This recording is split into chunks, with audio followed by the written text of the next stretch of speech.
Petron. Sobrang mahal na ng gasolina ngayon mga paano.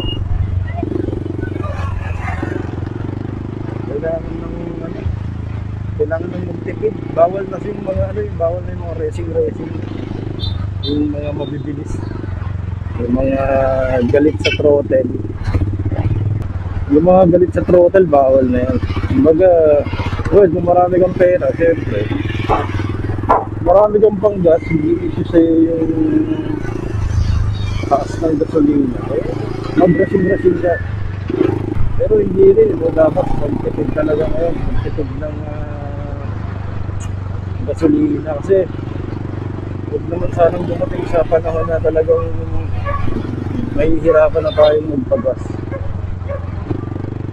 Well, tip lang naman, alalay lang sa throttle. Kalabit lang. Kalabit, huwag yung talagang sagad na akala mo ay pagkarera. Wala na no? Bihira na rin yung mga humahataw-hataw sa biyahe ngayon.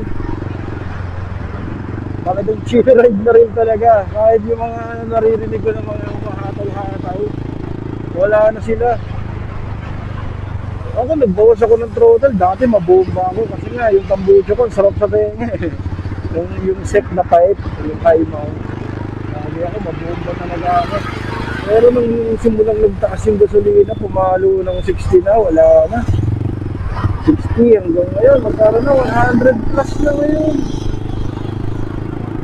Ang XCS, yung gasolina, lalo na yung diesel. Kaya wala na rin bumabiyahe ngayon.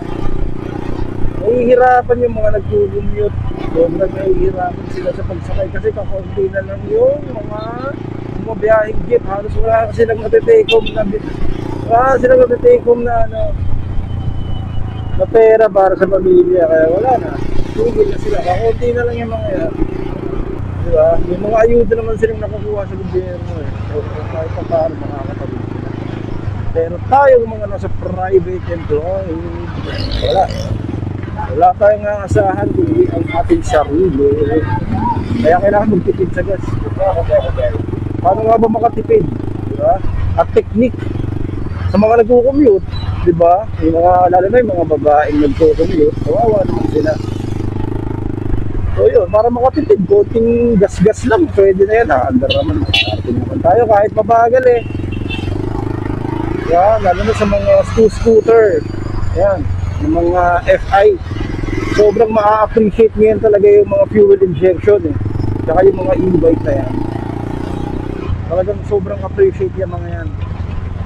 Yung mga small cc na bikes. Ay nako, ang sarap gamitin yan pampasok. Sobrang tipid. Yung mga big bike. Yan, yung talagang big time ka, diba? Big bike. Pero kung makakagaya ko lang ng isang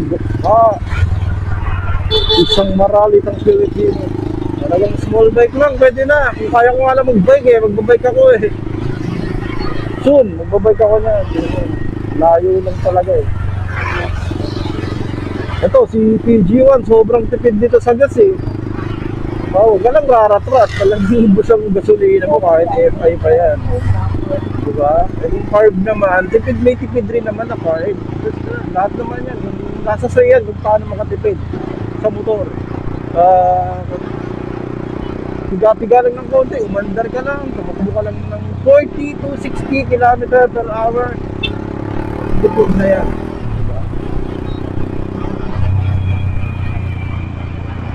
In demand ngayon, mga e-bikes, mga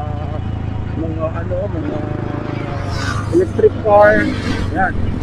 Tapos small cc na motor, mga small bikes yan. Sobrang in-demand yan. Sobrang tipid niya sa mga gas, mga pa. Diba? Yung stock lang, huwag yung body side yung malakas pa rin kumonsumo sa gas yun pagka pinataas mo na yung makina niya.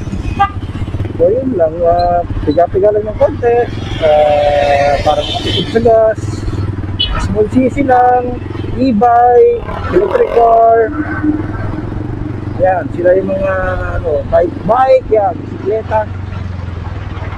Tapos nag-boyfriend ng may motor. Para makasakay, pasok yung trabaho, hirap kaya mag-commute. Marami mga katrabaho kung mag-commute. So, kailangan magmotor na din sila. O kaya bisikleta kung hindi naman ganun pala yung biyahe. At malakas pa ang puso at baga. Yun.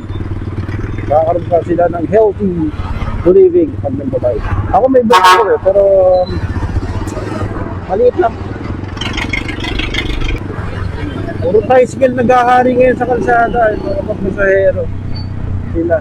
Kaya sabi ko nga sa iyo, mga small displacement na motor, tipid pa yan sa gasolina.